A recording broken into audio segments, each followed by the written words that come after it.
Me follé a mi jefe el jueves por la tarde.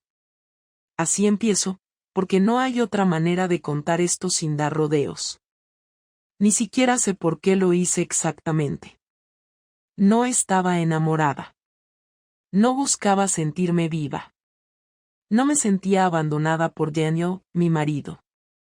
Simplemente ocurrió. Una hora después de terminar una reunión aburridísima sobre presupuestos, él me miró como si lo supiera todo. Como si ya hubiera decidido que yo iba a decir que sí. Y lo hice. Lo peor de todo es que fue rápido, torpe y absolutamente decepcionante. No hubo pasión ni química ni ese momento en que sientes que estás haciendo algo inevitable. Fue incómodo. Me subí las medias en silencio mientras él me preguntaba si quería un café. Y ahí, en ese momento, fue cuando sentí algo raro. No culpa. No todavía. Fue como si algo se hubiese roto por dentro, algo que no sabía que tenía. Salí de su despacho, fui al baño de la oficina y me miré en el espejo como si estuviera viendo a otra persona. Sonreí, incluso. Por la absurdez del momento. Volví a casa como siempre, como si nada hubiera pasado. Preparé la cena, me duché, me puse el pijama de algodón que odia Daniel y nos sentamos a ver una serie de crímenes que él adora. Cuando me preguntó si había tenido un día tranquilo, le dije que sí. Y era verdad, en parte. Nadie se había enterado. Nadie me miró distinto. Nadie supo que, ese día, había hecho algo que no tenía solución. Lo irónico es que yo no lo estaba buscando. No tenía una vida miserable. No era una esposa aburrida ni una mujer insatisfecha. Daniel y yo teníamos una rutina bastante cómoda. Un piso en el centro de Granada, 2 gatos, cenas los viernes, sexo cada tanto pero sin quejas. Él es de los que planchan sus camisas con esmero y doblan los calcetines como si eso tuviera alguna importancia. Y yo era la que solía decir que no creía en las infidelidades porque siempre se puede hablar. Lo gracioso es que hasta ese jueves, jamás había engañado a nadie. Después de aquello, no sentí urgencia por repetirlo. No volví a buscar a mi jefe. No nos escribimos. Ni una palabra más allá del protocolo habitual de oficina. Fue como si ambos hubiéramos decidido no mencionar nunca lo que pasó. Y aún así, en mi cabeza, el silencio era ensordecedor. Me sentía una impostora. Una actriz haciendo de esposa. Cada palabra con Daniel me sonaba a cartón. Y entonces ocurrió lo que lo cambió todo. Un detalle insignificante, algo que a cualquiera le habría pasado por alto. Un martes, Daniel volvió a casa más tarde de lo habitual.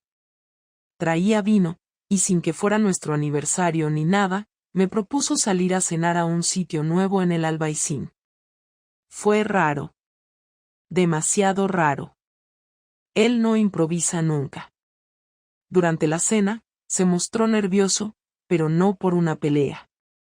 Era ese nervio de alguien que se está aguantando algo. Pensé que tal vez había perdido el trabajo. O que estaba enfermo. Pero cuando llegamos a casa, se fue directo al trastero. Allí guardamos cosas viejas, cajas con papeles, recuerdos. No entendí nada hasta que volvió con una maleta que hacía años no usábamos. Tengo que preguntarte algo, me dijo. Y fue entonces cuando me di cuenta de que sabía algo. Pero no era lo que yo pensaba. Daniel dejó la maleta en el suelo del salón como si pesara más por lo que significaba que por lo que contenía. Yo estaba de pie junto al sofá, inmóvil, intentando adivinar qué iba a decir.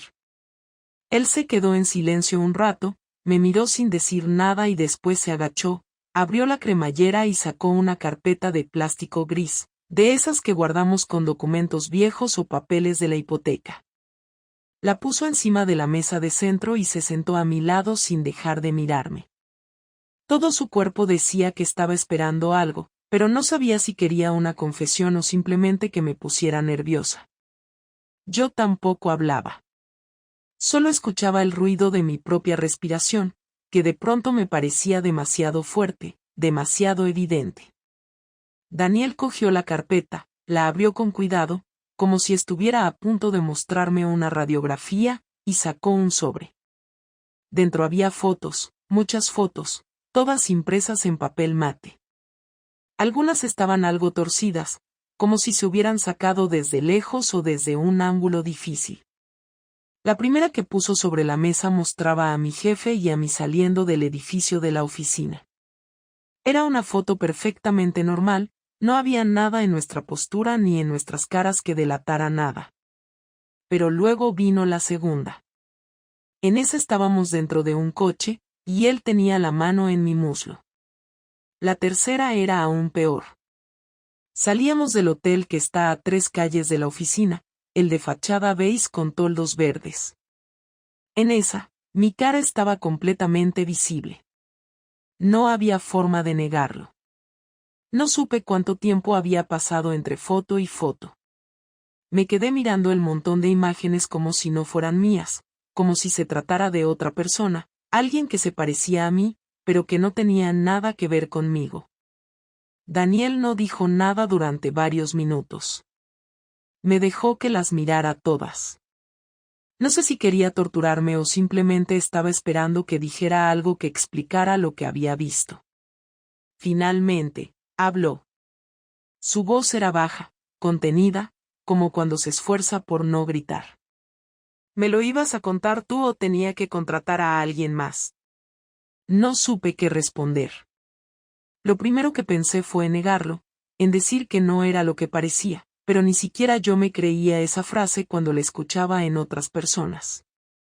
Así que me limité a tragar saliva, a dejar las manos sobre las rodillas y a intentar parecer tranquila. Pero por dentro me estaba quemando la cara. Sentí las orejas arder. No de vergüenza, sino de rabia por haber sido tan estúpida. Fue una vez, dije al fin, y en cuanto lo solté, supe que no era suficiente. Él sonrió. Una sonrisa seca, sin alegría, solo para señalar que lo que acababa de decir era una estupidez. ¿Una vez? ¿Y las fotos de otros días qué son? ¿Montajes? Me quedé callada. No sabía cuántas fotos tenía ni desde cuándo sabía la verdad. Tampoco quería preguntarlo. Cada dato que me diera iba a ser como una piedra más que se me clavaba en la espalda. ¿Cómo supiste? Intenté preguntar, pero él me interrumpió. ¿De verdad quieres saberlo? ¿O solo estás buscando la forma de salvarte? Y ahí me di cuenta de que ya no había nada que salvar. Me había descubierto. No solo el hecho en sí, sino el silencio, la mentira continuada, las semanas de rutina falsa, las cenas, los domingos en pijama, los desayunos que compartíamos como si nada estuviera pasando. Y lo peor de todo era que, hasta ese momento, no había sentido nada. Ni culpa, ni angustia, ni esa emoción de estar haciendo algo prohibido. Nada. Solo vacío. Pero ahora que lo tenía delante, con las fotos, con su mirada, con su silencio, me di cuenta de que había cruzado una línea de la que no se vuelve. No te lo conté porque pensé que si no lo sabías, no te haría daño, le dije, y en cuanto lo solté me arrepentí. Era una frase estúpida. Una forma infantil de justificar lo que no tiene arreglo. Daniel se levantó del sofá. No gritó. No rompió nada. Solo se puso de pie y empezó a caminar por el salón como si necesitara moverse para no explotar. Me he pasado la última semana pensando si quería seguir contigo, si esto era algo que podíamos arreglar, dijo mientras se pasaba una mano por la nuca. Pero no lo es. No porque te hayas acostado con él. No solo por eso. Es por todo lo demás. Porque seguiste viniendo a casa como si nada. Porque me besaste después de estar con otro. Porque me miraste a los ojos sabiendo que estabas mintiendo. Eso no se arregla con una disculpa. Me mordí el labio. no quería llorar. No delante de él. Porque si empezaba, no iba a parar, y sabía que eso no cambiaría nada. No me iba a perdonar. No iba a olvidarlo. No iba a mirarme igual. Y lo peor de todo es que no sabía si yo quería que lo hiciera. Tal vez una parte de mí quería destruir todo. No sé si por aburrimiento, por rabia, por frustración o por simple cobardía. ¿Qué vas a hacer?, pregunté al final, con una voz que ya no parecía mía. Lo tengo bastante claro, respondió mientras cogía las fotos y las guardaba en la carpeta. No voy a hacer escándalos, no voy a decirle nada a tu jefe, no voy a arruinarte la carrera. Pero tampoco voy a quedarme aquí esperando a que un día vengas con otra historia. Me voy mañana. Ya tengo sitio donde quedarme. No me sigas, no me llames, no me busques. Y así, sin más, se fue a dormir. Me dejó sola en el salón, con la carpeta cerrada sobre la mesa, el vino sin tocar, y esa sensación de que todo había estallado sin ruido. No hubo insultos. No hubo golpes. Solo una certeza: Daniel ya no era mi marido. Y yo ya no era la misma. La mañana siguiente fue una de esas que empiezan antes de que suene el despertador, no porque uno tenga algo urgente que hacer, sino porque la cabeza no sabe descansar y te empuja fuera de la cama aunque sigas medio dormida. Abrí los ojos y tardé unos segundos en recordar exactamente en qué punto estaba mi vida, pero cuando miré al lado derecho de la cama y vi que Daniel no estaba, lo recordé todo de golpe. La habitación estaba en silencio. Él ya se había levantado y no sabía si era porque no quería verme o porque prefería evitar cualquier posibilidad de conversación. Me quedé sentada en la cama con los pies en el suelo, sin saber qué hacer primero, si vestirme, si bajar a buscarlo o si meterme en la ducha para retrasar lo inevitable. Me decidí por bajar al salón porque necesitaba enfrentar lo que venía, aunque no tuviera muy claro qué iba a decir. Daniel estaba en la cocina preparando café. No tenía la cara de alguien que ha llorado ni la expresión de quien está a punto de perder la calma. Tenía esa tranquilidad incómoda que anunciaba una conversación dura. Me miró un segundo, lo justo para reconocer que había entrado en la habitación, pero no dijo nada. Puso una taza extra sobre la mesa sin preguntarme si quería café, como si estuviera actuando por inercia. Me acerqué despacio y me senté frente a él. Durante unos segundos ninguno habló, y el único ruido era el del vapor de la cafetera. No sé ni por dónde empezar, dije al final, porque alguien tenía que romper el silencio antes de que se hiciera insoportable. Empieza por lo que no me dijiste, respondió él mientras se servía café. Empieza por todo lo que omitiste mientras hacías vida normal. Me apreté las manos, porque aunque sabía que tenía razón, no sabía cómo explicarle algo que ni yo misma entendía. No podía decir que me había enamorado de mi jefe porque sería mentira. No podía decir que estaba infeliz en mi matrimonio porque tampoco era cierto. No podía decir que fue un impulso, porque los impulsos no duran semanas y no se convierten en fotos tomadas desde distintos ángulos y días. La única verdad era que había cruzado una línea que ni yo sabía que tenía en mi cruzar.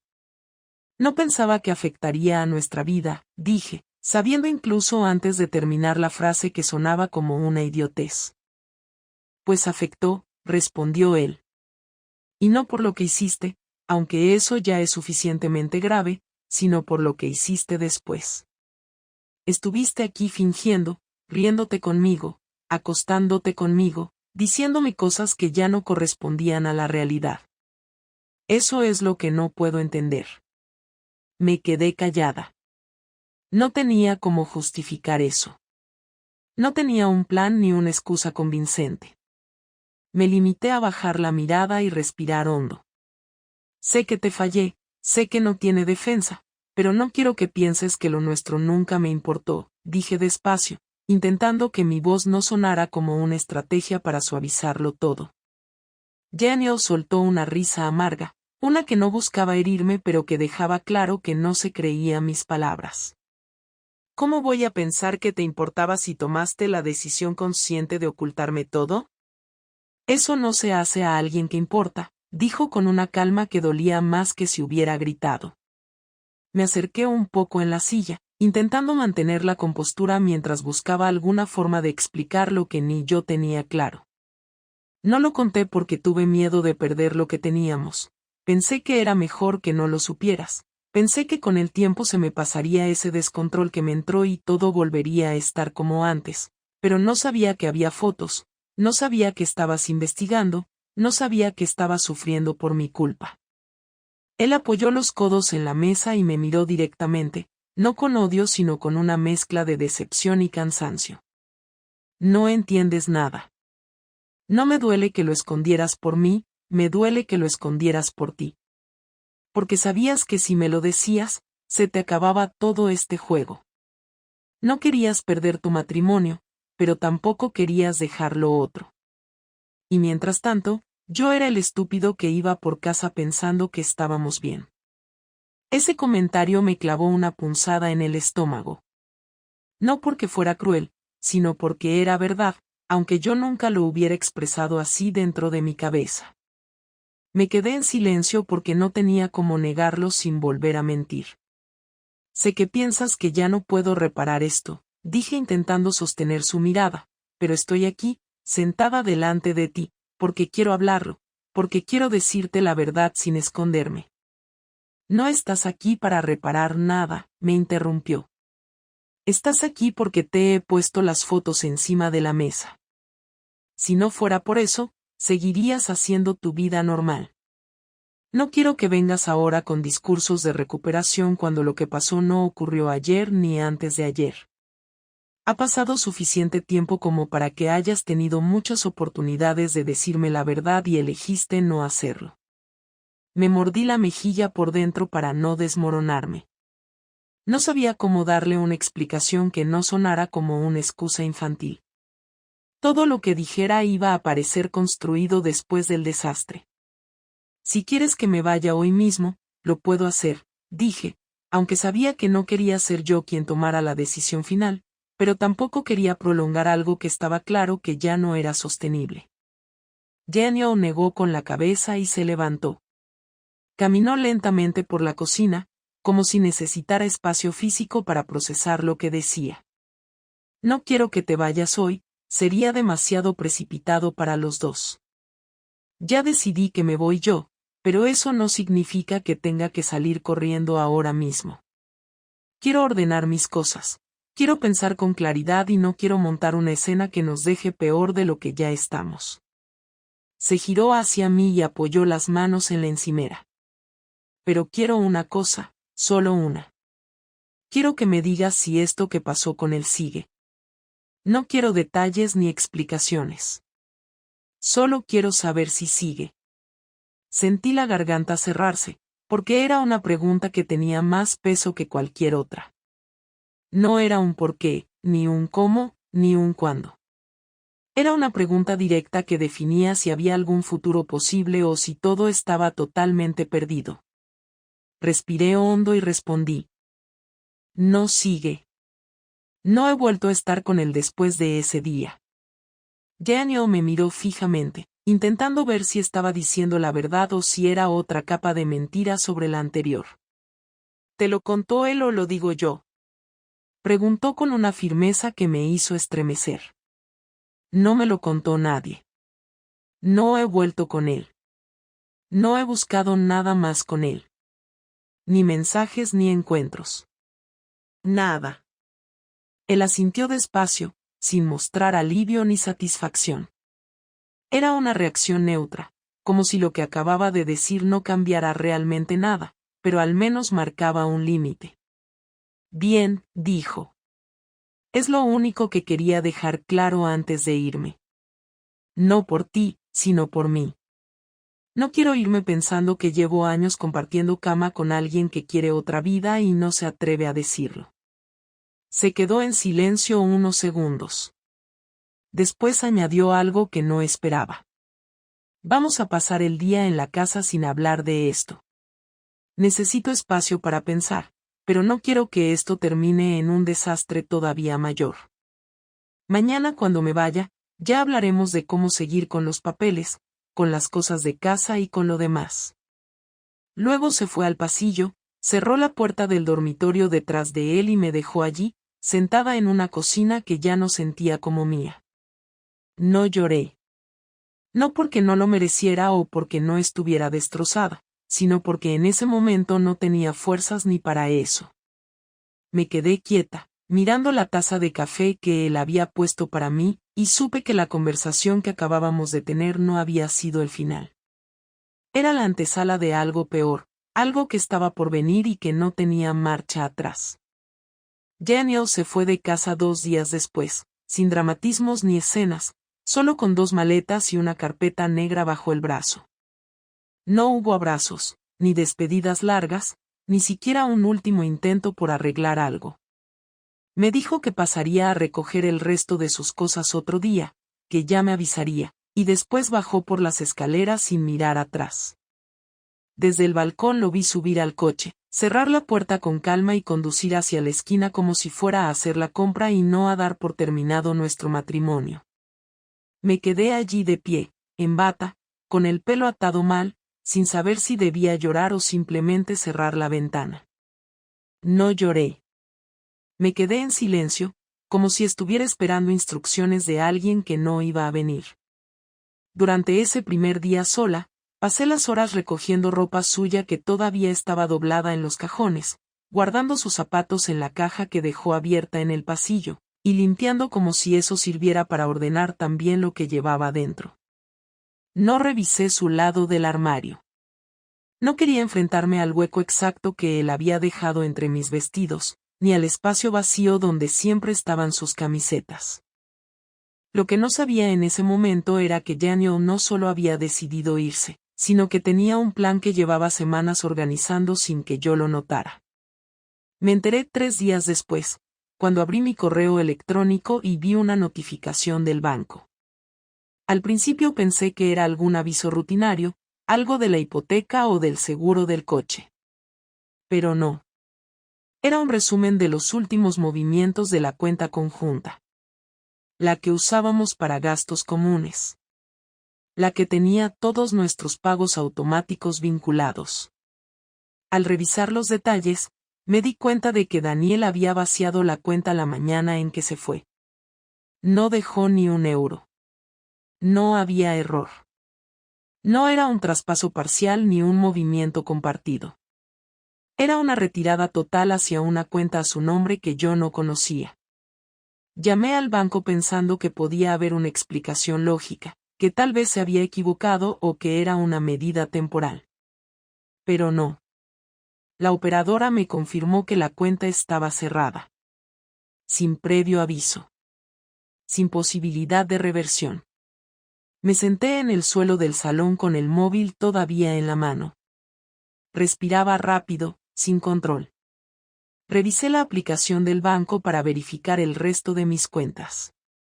La mía personal seguía igual, pero en esa teníamos muy poco porque la mayor parte del sueldo de Daniel se movía directamente a la conjunta. Era su forma de llevar la economía de casa. Él ingresaba ahí, yo me ocupaba de los pagos. Después del banco vinieron las notificaciones de servicios impagados. El recibo de la luz, el del agua, incluso el seguro del coche. Daniel había cambiado todos los datos de contacto, los métodos de pago, incluso se había dado de baja en varios servicios que usábamos los dos, como el streaming y el seguro del hogar. Me estaba dejando sin respaldo económico, sin acceso a lo esencial, pero lo hacía de una forma legal, precisa, sin necesidad de enfrentamientos directos. Era una forma de castigo tan calculada que me pareció peor que cualquier grito o insulto. Intenté llamarlo. No contestó. Le escribí un mensaje corto, sin reproches, solo para preguntarle por qué había hecho eso, por qué no me lo había dicho antes de irse.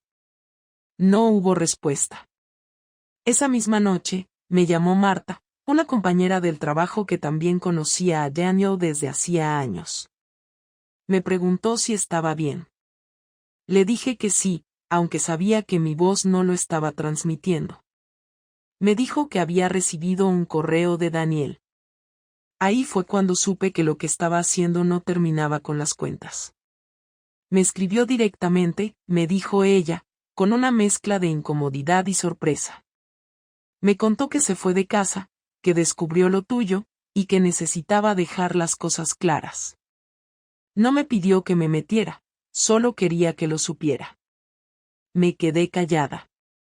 Era obvio que Janio estaba contactando a gente en común para asegurarse de que su versión quedaba registrada primero. No lo hacía para arruinarme con chismes, lo hacía con hechos, con fechas, con capturas.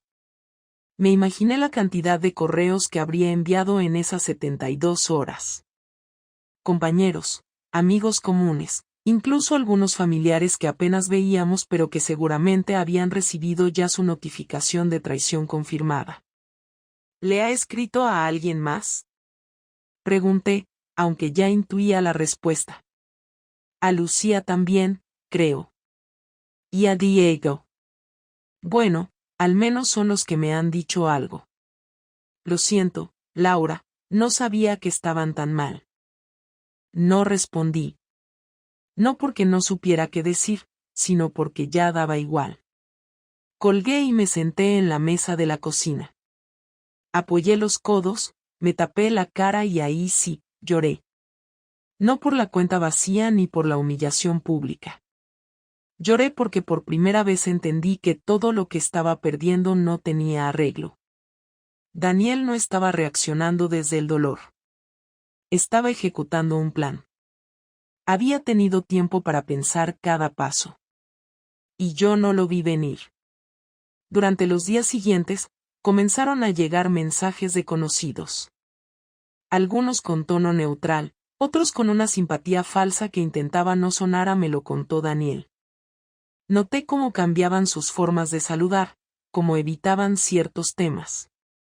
Me convertí en la que lo engañó. La que arruinó el matrimonio perfecto. La que ya no podía mirar a nadie sin pensar si sabía o no. El colmo llegó el viernes, cuando recibí una carta certificada del abogado de Daniel. No fue una demanda, aún no. Era una notificación previa, una advertencia formal. En el documento me informaban que Daniel renunciaba a cualquier intención de reconciliación y que deseaba llevar a cabo una separación con división total de bienes. Lo había redactado todo con precisión. Incluso mencionaba el nombre de mi jefe. No había ninguna amenaza, pero sí un detalle que me golpeó con más fuerza que el resto.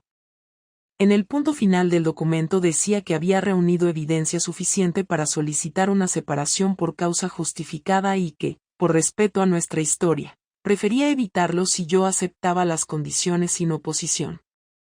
Esa frase me dejó congelada.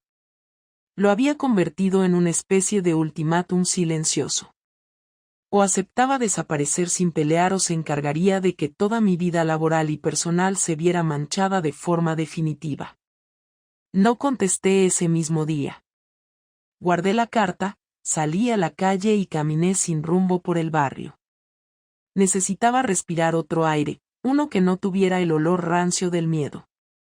Cuando llegué a casa ya era de noche. Me senté en el sofá, encendí la tele sin volumen y me quedé allí, mirando a la pantalla como si pudiera decirme qué hacer.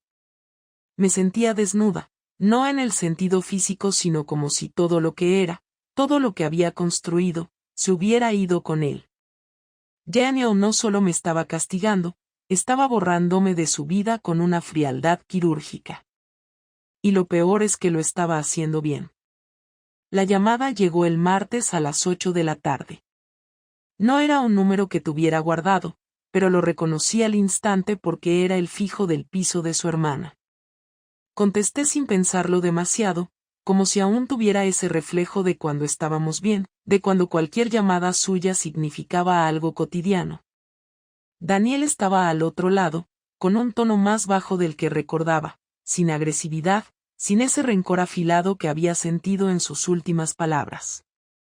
Me preguntó si podía venir al día siguiente a recoger el resto de sus cosas.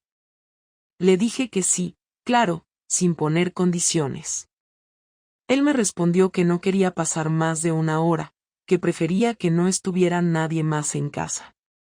Asentí aunque él no pudiera verme, y lo único que se me ocurrió añadir fue un ¿quieres que prepare algo o solo vienes por tus cosas? Me respondió después de una pausa que solo quería hablar un momento cuando terminara. No supe si era una advertencia o una invitación. Colgamos sin despedirnos. No dormí bien esa noche. Me despertaba cada tanto con esa ansiedad rara que no deja lugar a sueños, solo a ideas sueltas y preocupaciones absurdas. Por la mañana limpié la casa como si eso pudiera ayudarme a manejar la incomodidad que venía. Me puse ropa neutra, ni demasiado arreglada ni de estar por casa, algo que no llamara la atención. Cuando Daniel llegó, no trajo más que una mochila y una bolsa de tela para llevarse sus libros y objetos personales. No dijo nada al entrar, solo un saludo breve, sin contacto visual. Caminó por el pasillo como alguien que alguna vez vivió ahí pero que ya no se sentía parte de nada. Empezó a sacar sus cosas del cajón del escritorio, del armario del baño, de una caja que habíamos dejado en el trastero con herramientas y cosas suyas. Todo lo hizo con calma, sin romper el silencio. Yo me mantuve en la cocina, sin meterme, solo esperando a que dijera algo. 1 hora después, como había prometido, se sentó en una de las sillas del comedor. Me hizo una seña para que me sentara frente a él. No llevaba ningún papel, ningún sobre, nada. Solo las manos sobre la mesa, cruzadas. No he venido a discutir, dijo. No quiero seguir con reproches. Solo quiero cerrar esto de la forma más limpia posible. Asentí con la cabeza, pero no dije nada. Sabía que si hablaba antes que él, iba a arruinar el momento. Me miró con una expresión que no era ni de rabia ni de tristeza. Era más bien una mezcla de resignación y cansancio. No estoy esperando una disculpa, continuó. Tampoco estoy aquí para perdonarte. Ya hice las cuentas, ya tomé mis decisiones, y no quiero volver a revisar cada cosa que pasó. Pero sí quiero una última conversación, algo que nos permita entender qué hacemos ahora con lo que queda. Le pregunté qué quería saber exactamente. No lo dije en tono desafiante ni a la defensiva. Lo pregunté como a alguien que de verdad ya no tiene más recursos para improvisar. Quiero saber si tú también sientes que esto está terminado, me dijo. Porque yo ya lo tengo claro, pero necesito saber si vas a seguir negándolo, si vas a intentar reconstruir algo solo porque no soportas perder. Me quedé un rato pensando.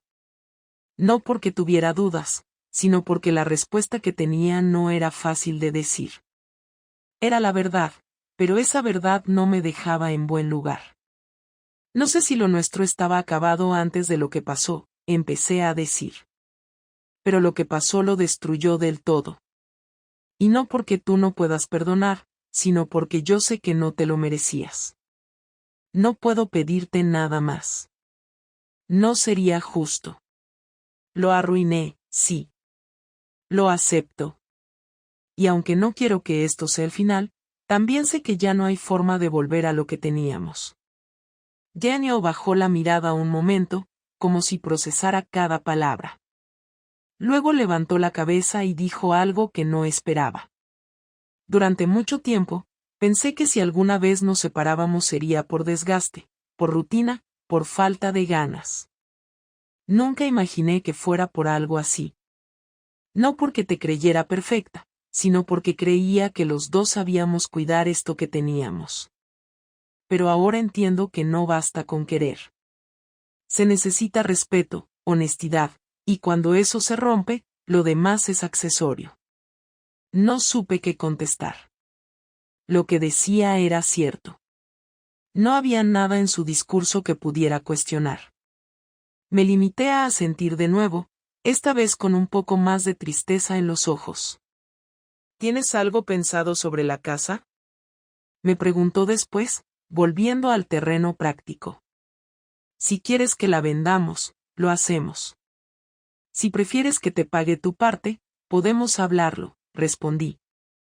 No tengo problema en que te quedes con todo si eso ayuda a que esto termine sin más desgaste. No quiero todo, me interrumpió. Solo quiero lo que me corresponde. No estoy buscando revancha. Ya me ocupé de dejar claro lo que necesitaba decir. No quiero dinero por dolor. Quiero salir de esto sin deberte nada, sin que me debas nada. El tono de su voz era tan preciso que sentí una punzada de respeto. Me dolía, pero no podía evitar admirar esa forma que tenía de sostenerse sin desmoronarse. Me di cuenta de que ya no era mi marido. Era un hombre que había tomado control de su vida, que había hecho el duelo por anticipado y que ahora estaba cerrando los restos de una historia que había terminado sin ruidos, pero con consecuencias definitivas. ¿Vas a iniciar ya el trámite del divorcio? Pregunté después, con esa mezcla de curiosidad y resignación que me venía acompañando desde que se fue. Sí, respondió sin dudar. Mi abogada ya tiene todo listo. Quiero que esto se haga rápido. Si no pones obstáculos, podemos firmar en un mes. No los voy a poner, le aseguré. No voy a complicarte nada. Ya he hecho bastante. Se hizo un silencio incómodo. No era hostil, solo era ese tipo de silencio que llega cuando se ha dicho todo lo importante y ya no queda nada útil en las palabras. Me levanté para abrirle la puerta. Él recogió sus bolsas, se acomodó la chaqueta y me miró por última vez. Espero que te vaya bien, me dijo, y no lo dijo con sarcasmo, lo dijo de verdad, con esa sinceridad que duele más que cualquier reproche. A ti también, le respondí, y lo vi salir sin volver la cabeza. Cerré la puerta con la mano temblando y me apoyé contra ella, no porque no pudiera sostenerme, sino porque no sabía a dónde ir en esa casa que ya no me parecía mía. En ese momento, entendí que el final ya no era una amenaza. Era un hecho. Han pasado 5 semanas desde que Daniel salió por esa puerta y no ha vuelto a escribir ni a llamar. No le he escrito yo tampoco. No porque quiera hacérmela fuerte ni porque sienta orgullo, sino porque sé que no hay nada que decir que cambie lo que pasó, y porque él dejó claro que la última conversación era eso, la última. En ese tiempo he intentado volver a una rutina que tenga algún sentido, aunque el piso se me haga cada vez más ajeno. He dejado de dormir del lado derecho de la cama, no por dolor ni nostalgia, sino porque no tiene sentido ocupar un espacio que ya no me corresponde. Ya no desayuno en la mesa grande del salón, como antes, ahora prefiero la barra de la cocina, en silencio, sin tele y sin música. No he visto a nadie del grupo de amigos que compartíamos. No sé si porque ellos me han dado la espalda o porque yo no tengo energía para enfrentar sus miradas. Tal vez sea mejor así. Hay cosas que se reconstruyen con el tiempo y otras que simplemente no vuelven a ser. He seguido trabajando como si nada hubiera pasado, con esa especie de inercia automática que te permite vestirte, salir, fichar y aguantar 8 horas sin que se te caiga la cara de vergüenza. Nadie me ha dicho nada directamente, pero sé que algunos saben. Lo noto en los silencios incómodos, en las frases truncadas, en las conversaciones que se desvían cuando entro en la sala. Mi jefe no ha vuelto a acercarse a mí más allá de lo estrictamente laboral. No hay bromas, no hay sugerencias, no hay mensajes fuera de lugar. Fue una vez, sí, y no volvió a repetirse, pero el daño ya estaba hecho y eso es algo que ni él ni yo vamos a mencionar jamás. No sé si se enteró de que Daniel usó su nombre en el borrador del acuerdo de divorcio, pero si lo supo, no ha dicho nada. Tal vez porque entiende que si él habla, yo también puedo hacerlo, y ninguno de los dos quiere eso. La abogada de Daniel me envió el documento final la semana pasada. Lo leí detenidamente, sola, sin prisa, sin rabia. Lo firmé esa misma noche. No lo hice por resignación ni por castigo. Lo hice porque entendí que era lo que tocaba. La separación era inevitable y seguir fingiendo que quedaba algo que rescatar solo iba a alargar un proceso que ya estaba claro desde antes de que él me mostrara las fotos. No respondí al correo de la abogada. Solo reenvié el documento firmado y me limité a esperar la confirmación de que todo había quedado entregado. Me llegó al día siguiente. Ahora ya no hay nada que nos una legalmente. Ni cuentas, ni casa, ni papeles. Solo los recuerdos. Esos no se pueden borrar ni repartir. Durante estos días he pensado mucho en por qué lo hice. Ya no me escudo en que fue un error o en que fue un momento de debilidad. Eso sería infantil. Sé que fue una decisión. Una decisión absurda, egoísta, injustificable, pero mía. Y aunque intento buscar el punto exacto en el que empecé a desconectarme de lo que teníamos, no hay una fecha clara, ni un motivo evidente. No hubo una pelea grande ni una decepción profunda. Fue una acumulación de cosas pequeñas que nunca se dijeron, de gestos que se volvieron costumbre, de una distancia que fue creciendo sin que nadie se atreviera a ponerle nombre. No quiero echarle la culpa a Daniel. No se la merece. Él fue constante, atento, incluso paciente cuando yo ya estaba mirando hacia otro lado. Tal vez por eso mismo me costó tanto hablarlo. Porque sabía que no tenía excusa, que no era una cuestión de incompatibilidad ni de aburrimiento ni de rutina. Fue cobardía. Y una parte de mí lo supo desde el primer segundo. No creo que Daniel vuelva a confiar en mí, y tampoco lo espero. No me interesa pedirle perdón porque entiendo que para él eso ya no tiene valor. No me interesa reconstruir la imagen que otros tienen de mí. No me interesa justificar nada. Lo que sí quiero es entenderme yo. Saber cómo llegué a ser una persona que tomó esa decisión y qué puedo hacer para no repetirla, para no convertirme en alguien que siempre huye en lugar de afrontar lo que siente. Esta experiencia no me ha hecho mejor persona. No me ha vuelto más sabia ni más fuerte. Me ha dejado expuesta, me ha obligado a mirar cosas que no quería ver. Pero también me ha dado una claridad que antes no tenía. Ahora sé lo que perdí. Perdí a alguien que me respetaba, que construyó conmigo una vida sin promesas falsas, que me trató con dignidad incluso cuando yo dejé de hacerlo. Perdí una relación que no era perfecta, pero que tenía una base real. Perdí la oportunidad de hablar a tiempo, de decir lo que me estaba pasando, de enfrentarme a mis contradicciones antes de que se convirtieran en daño para otro. Perdí la confianza de alguien que no la regalaba fácilmente. Y eso no se recupera con arrepentimiento tardío. También aprendí que el silencio es una forma de violencia cuando se usa para esconder lo que uno no quiere admitir. Que la omisión no es neutral. Que el engaño empieza mucho antes de que se consuma físicamente. Que hay decisiones que no se toman en un solo día, sino que se construyen con cada elección pequeña que uno justifica a medias. Me engañé a mí misma antes de engañarlo a él. Y en ese autoengaño me fui perdiendo hasta que ya no quedaba nada que pudiera salvar. No sé qué va a pasar conmigo en el futuro. No tengo un plan. No estoy buscando una redención ni un nuevo comienzo perfecto. Solo quiero vivir con honestidad, aunque sea tarde. He pensado en cambiar de trabajo, en irme a otra ciudad, en empezar algo desde cero en un lugar donde nadie me conozca. Pero sé que eso no resuelve nada si no cambio lo que tengo dentro.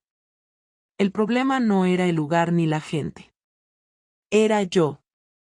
Así que por ahora me quedo aquí. Con mi error. Con mi responsabilidad. Con mi proceso lento de entender qué quiero hacer con la vida que me queda. A veces me despierto pensando que todo esto fue una pesadilla, que Daniel sigue en la habitación de al lado, que el sonido de la ducha es suyo y que el café que huele en la cocina lo está haciendo él. Pero después abro los ojos y veo el lado vacío de la cama, la taza sin usar en el estante, las cuentas a mi nombre y la libertad que ya no pesa como un privilegio, sino como una consecuencia. Y en esos momentos no me culpo, pero tampoco me consuelo. Simplemente asumo. Porque eso es lo único que me queda, asumir.